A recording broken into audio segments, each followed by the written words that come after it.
Good evening, friends. We have about 50 people here for today's interview with Dr. Aman Chopra.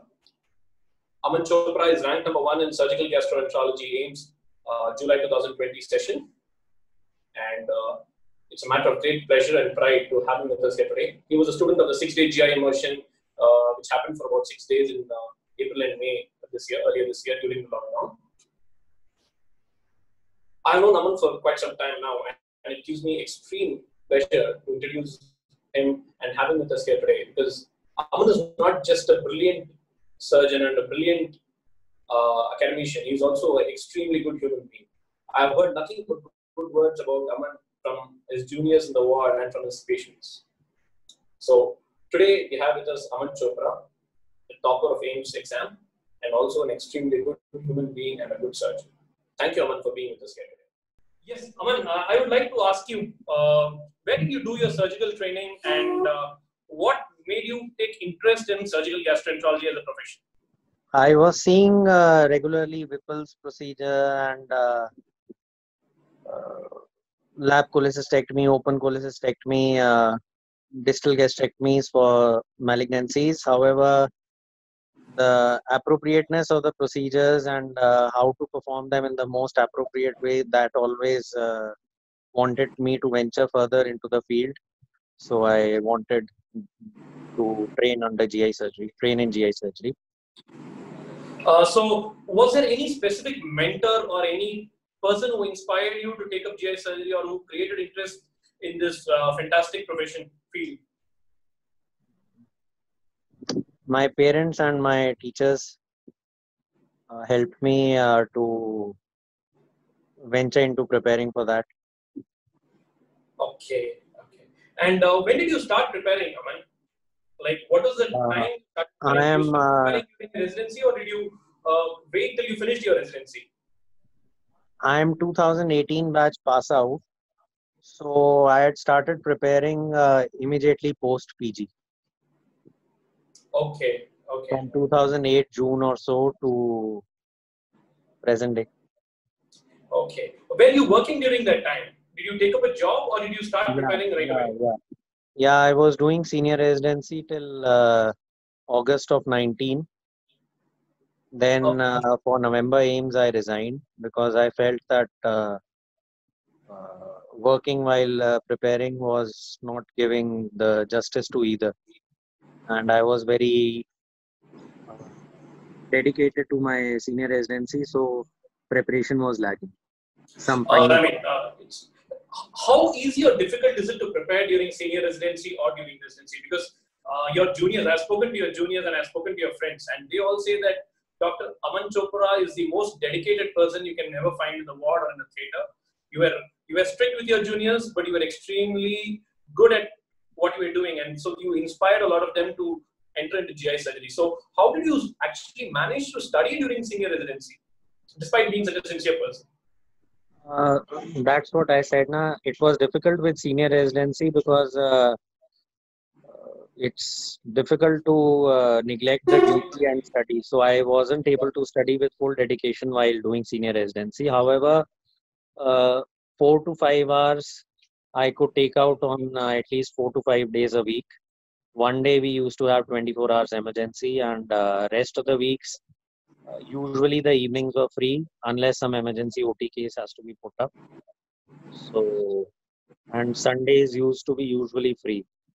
So Sunday I could put in 10 to 12 hours. Oh, that's pretty incredible, considering that the senior residency itself would have been quite a draining task.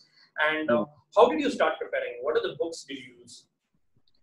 I used the Bibles, Shackelford and Bloomgart. I had read them thoroughly, followed by MCQs from Kantamani Balateja book and Pritesh Singh book, and the previous year's papers. And during the final phase of preparation, the GI surgery immersion course, video course, once I had got rank 2, the journey from rank 2 to rank 1 was quite a bit more tough. Just tell our viewers a bit about how the GI immersion video series helped you. See, to get a seat, both the Bible, Shackelford and Bloomgart are a very must. Having done them, the online videos help us to brush up the most important part. And that played a important role because they were a month before AIMS.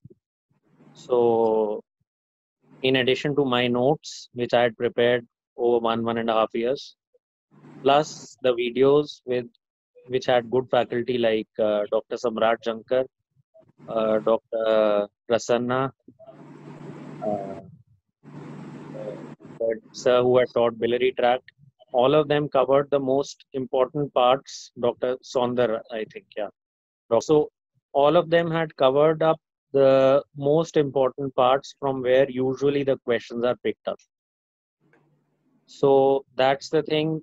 First, a very good in-depth reading of Shackelford Bloomgart, followed by cross-referencing, and the questions which have come should not go wrong if they come again as repeats.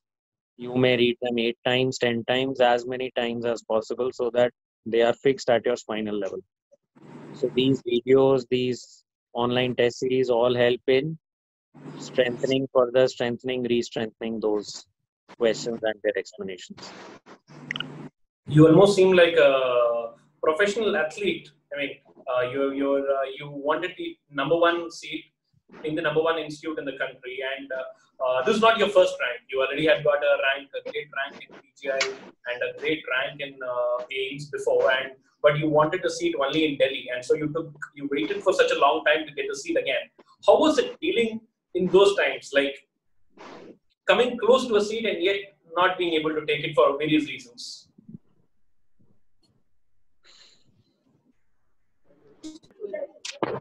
No answer. No. Usually AIMS Delhi always has seats. So I was ranked 2 in November. I was getting Rishikesh. I had been preparing for a long time, for 1 year or so. So I wanted to have a better institute as per my preparation. So I didn't take the AIMS seat. In PGI, due to some personal reasons, I couldn't go and join. Although PGI would have been a great seat as well. So hence the delay. So there are a lot of young residents who joined surgery who are there watching your interview. We have about 40 different people who are attending our interview right now, like watching this interview live right now. And what is the advice? There, a lot of them are come for this interview because they're interested in GI surgery. How would you advise them to start preparing right from the day of surgery? You should not start preparing right from the beginning. First, you should pay full attention to your first year time, the ward duties, what are the basics of surgery, dressing, suturing, various dressing materials and all, followed by your second year or third year of rotation, and have an open mind towards all branches are equally good. The branch which you have a penchant for, you should pursue that, and probably that gets clear by second year end or third year, because those places where the peripheral posting is in second year, you start reading about the peripheral posting by your third year. And same for places where it's in third year. So then again you start reading in third year.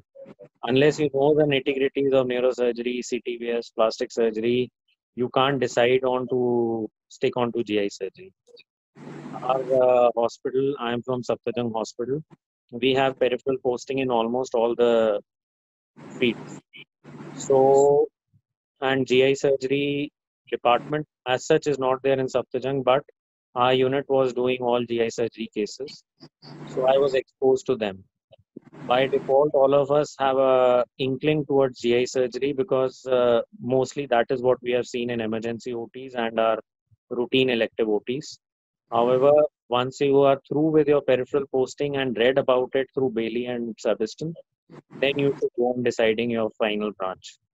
Because maybe by the end, if you are not earning too well in that branch, but you are happy with the branch, you would remain happy in life. Don't choose a branch based on money or start deciding to choose the branch from first year onwards, first year PG. So I think Sorry that to interrupt, Vinayak. I have a small doubt, Aman. This Yeah. Shackelford and Blumgard both are very huge books. Even though you can complete reading it once or twice in a period of span of 6 months, is it humanly possible to remember all the points? Did you make any special efforts to remember all the key points? See, I'm happy you are saying it's possible in 6 months. It took me 1 year to complete both of them. However, that is why once you have finished them once, followed by another reading, you should cross-reference through previous year papers and the most important topics and the repeated topics, because that is what is the competition. If the paper is totally new, it is new for all the people.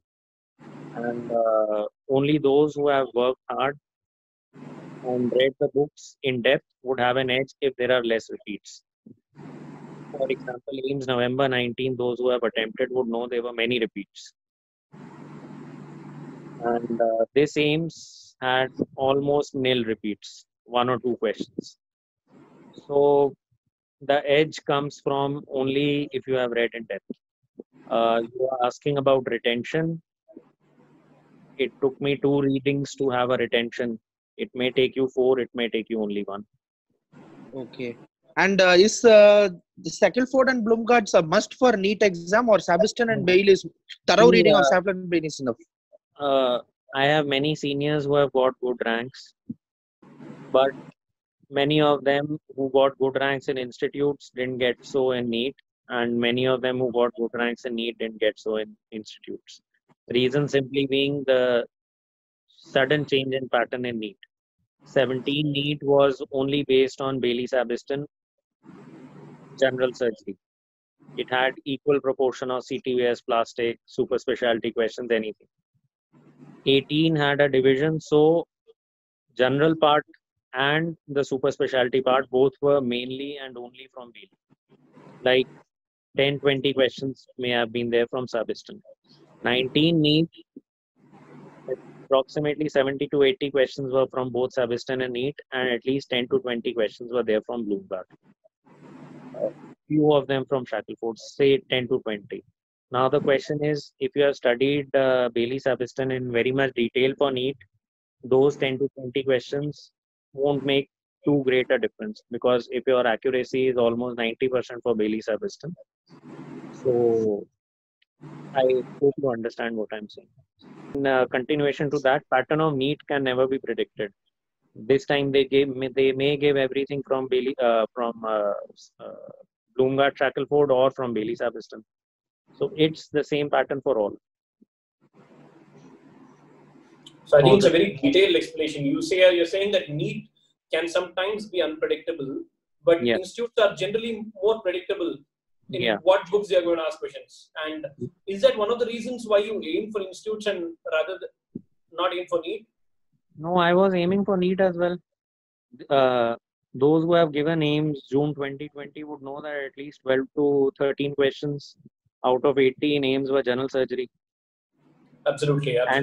And many questions of GI were from Bailey and Sabiston also. Absolutely. So I just want to ask a very simple question. Why AIIMS? Why did you specifically aim for AIIMS as an institute? That's my personal preference. I think Aman has put it in a very simple manner. So I just would like to open the floor to doubts. Does anyone have any doubts to ask Aman? Rakesh? Abhishek? Good evening, sir. I have no hi. doubts, but I'd like to congratulate Dr. Aman Chopra for achieving such a great rank in the exam. Thank you. For all the listeners who are actually watching him right now, this is, there's like people say, there's always a place at the top. So it's a good thing for you all that even you all can, achieve what Dr. Aman has achieved, and there's a good journey along. Okay, we have a question on the chat. Dr. Azad is asking, what should be the preliminary mode of preparation for super speciality? NEET essays, and when should it start during residency? I mean, Aman has already spoken about it, but I think they wanted in a little more detail. See, it depends from where you are doing your PG and how much time you are able to devote to studies. Like from where I was there, the PG was really hectic. And we were given time from March onwards, around 1.5 months to sit and study. So that phase, we were only able to give time to general surgery. Those who are in PG right now, our HOD used to say that PG degree is the passport and MCH is the visa. So if you are getting enough time, you can start preparation in PG time itself. NEET is very good for the freshers because at least 40 questions are from general surgery, with 1 or 2 questions from urology, 1 or 2 questions from breast, thyroid, and mainly the general surgery part, first 20 or so chapters of Bailey. That usually is slightly left over by those who are preparing again and again and who are focused on institutes. Shackelford, Bloomgard, it would be difficult to tread on from PG time if it's a hectic schedule. Otherwise, you can start up with Shackelford, Bloomgard also during your PG time. If you're starting in PG time, then your focus should be on the most important topics of Shackelford, Bloomgard, like benign liver tumors, pancreatic malignancy, PNET, and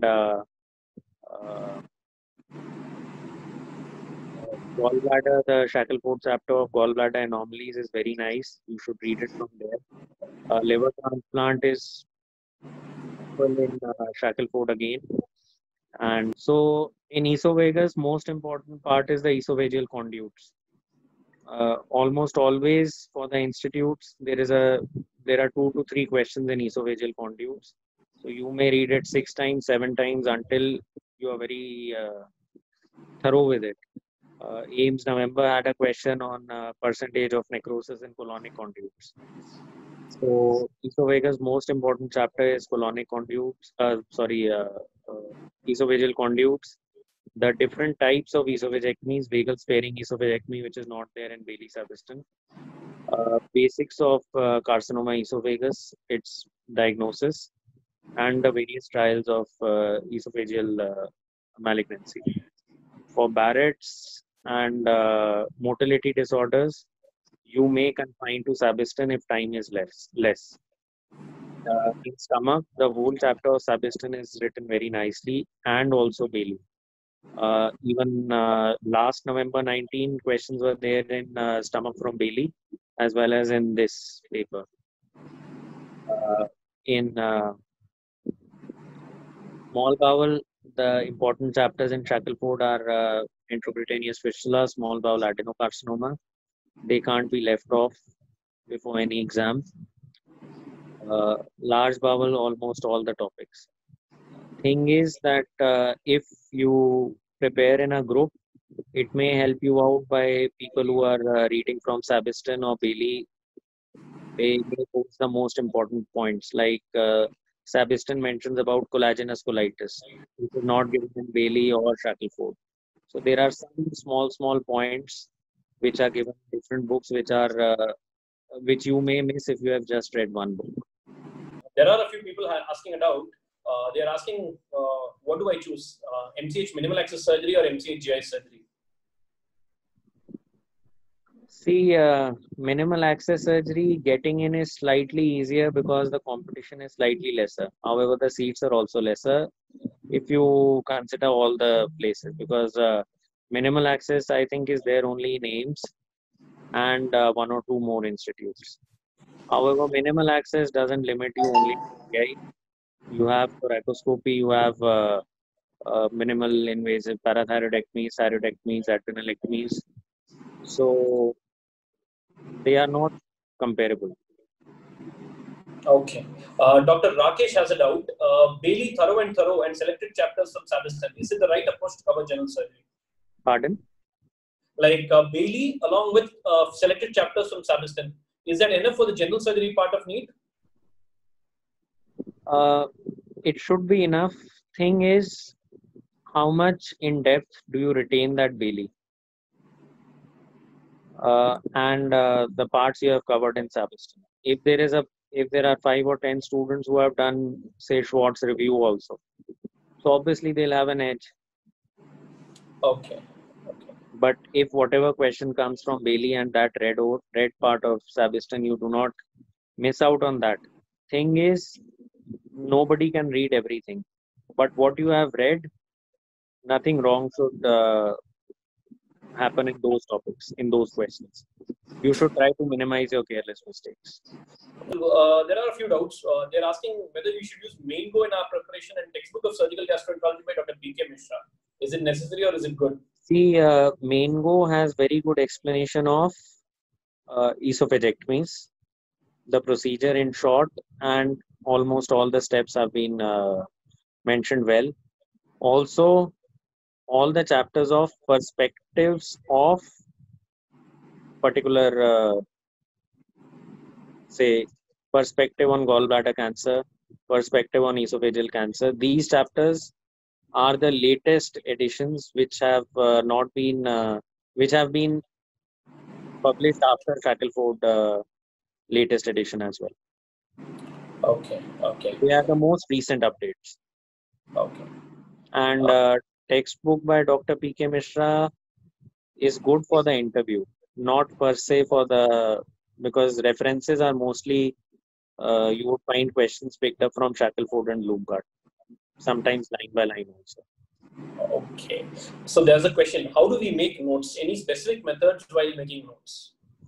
See, your notes should be such that you can revise them in maximum, say, 4 to 5 days. I had a notes register which I had made, which had random points, which were the most important points. And finally, when I had read them for the 12th or 13th time just before the AIIMS June 2020, I could finish them in a day.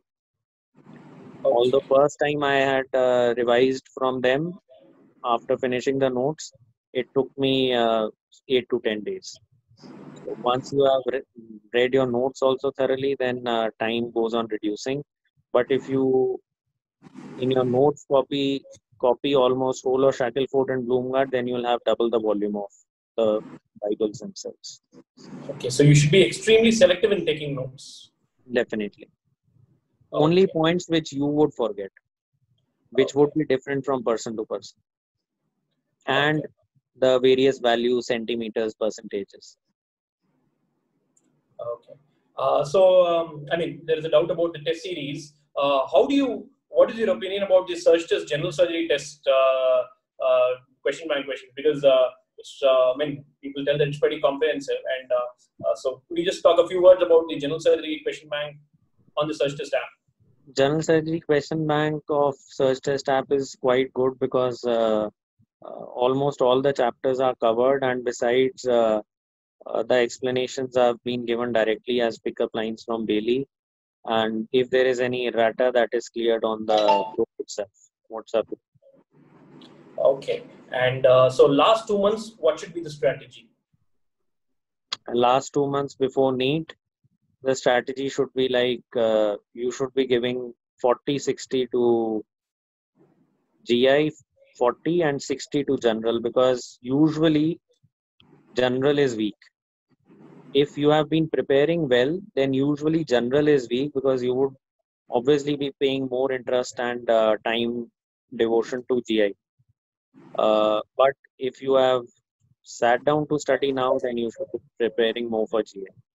Obviously, GI from Bailey Sabiston is bare minimum, and general you should cover whole of Bailey and Sabiston parts. I think that covers the other doubts also. Should we read CTBS, Euro, plastic and all from Bailey? Yes, definitely. Okay. At least from Bailey they should be read. However, you can skip Sabiston, but then you have to cover it up from a test series. Thing is, 1 or 2 questions would be there from breast, 1 or 2 questions would be there from thyroid. And NEET is such that on one question, that is, one question getting wrong means 5 marks, -5. So there is a gap of 20 students on that, 30 students on that. So you can't afford to willfully leave one question. However, unluckily, it may happen that if you have read whole of thyroid from Bailey and the question comes from Schwartz. Okay. So people are asking it out. So I have only 2 months to prepare for NEET in September or October, whenever it is. And if I have only 2 months, is it okay if I don't read Shackelford and Blumgart? Is it okay if I concentrate just on Bailey and Sapiston? See, nobody can predict the pattern of NEET. Exactly. But one thing is definite that Bailey and Sapiston would cover a greater part because they themselves mention PG exit exam. And Bailey, covering up whole of Bailey after we have done MBBS, MS, I think should not take more than 20-25 days. So Bailey can easily be covered, rather revised once again. And Sapiston has only around 500 to 600 pages of GI. That have to be done along with only 2 months, then the high points, the past year questions that have to be cross-referenced for general at least, if you can't complete the whole of general from Sapiston. Okay. So Dr. Rakesh has a doubt. What are the high-yielding chapters in general surgery, especially from Sapiston? What are the chapters in general surgery you should read from Sapiston? See, the inflammatory phase chapter, then the wound healing, all the basic chapters of the initial part, the till burns chapter, all the initial chapters are important. Okay. Okay. So did you use any other references? Did you use some research papers to check some points, or did you use the internet to? That all comes. Only AIIMS now has an interview, so that all is important only for once you get selected in stage 1. Okay. Okay. So there are a lot of people, a lot of search test users and students who are going to be selected, hopefully for next year AIIMS or whenever the AIIMS comes. So what are the tips you would like to give them for attending the interview? See, till November 19, cases were being given. I had got periampullary carcinoma and ulcerative colitis. So they changed the pattern of the interview each time, but it is too much more practical oriented in the form of cases or case scenarios. So the cases that are usually kept are carcinoma esophagus, esophageal stricture, corrosive injury, periampullary carcinoma, surgical obstructive jaundice, that is, the varied causes of that painful progressive, painless progressive, waxing waning, and carcinoma colon, carcinoma rectum, ulcerative colitis. Okay. They have to be prepared as per our PG preparation, like our PG preparation question answer type, with knowing the investigation of choice, all the sensitivity and specificity of that investigation. How would you proceed in a practical manner? Okay. Okay. So Dr. Siddharth has a doubt. If you're preparing for an institute, is it necessary to work in a GI unit? Or is it okay if you study the whole year with a light workload? See, necessity of working in a GI unit is twofold. One, to know what all is there in GI, if not much was, if you come from a place where you have not had too much OT exposure and exposure to GI surgery, or you are in a dilemma whether to opt for which branch. Secondly, you get a bit of orientation. Otherwise, as per the NEET pattern or even the PGI and JIPMER pattern, you may go ahead with general surgery only. In AIIMS interview, they ask specifically if you have worked, and unless your interview is very good,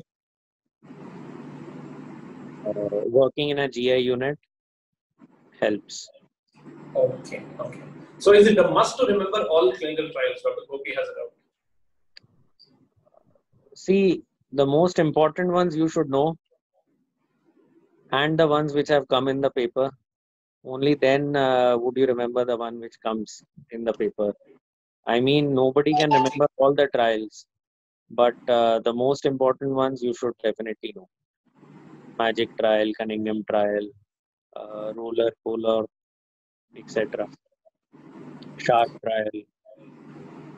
The ones which are changing the management daily, like say again carcinoma esophagus, uh, going from ECF to FLOT, the trial which helped us to remember that, using sorafenib in HCC, SHARP trial, all those uh, uh, are potential questions. Okay, especially all the trials in chronic pancreatitis and management of Acute pancreatitis trials question was there in JIPMER also. Python trial, Panther trial, Penguin trial. So those are the ones which we should remember. I would like to add a point in this that I feel that reading a trial also enhances your depth of knowledge as far as understanding why a particular approach was used for a particular disease subset. It really reading a basic management straight from the book, you may not understand what is the why this management came into picture. But when you read the trial from its source, you do understand, you do read through the author's mind, and you do read through them that why they approached in a particular way to a particular disease, and that really enhances your knowledge, and you don't need to mug up all the things when you've gone through the original trial by the authors themselves, and it really helps that way. Very true. Actually, the book only mentions the final conclusion 2 lines. For those who have their time at stake, that 2 lines they have to learn rotely. Otherwise, if you can go through the trial or at least the abstract of it, you would remember it for a longer time. But then that takes more time. I have cross-referenced some of the abstracts of carcinoma esophagus, but our brain capacity is limited.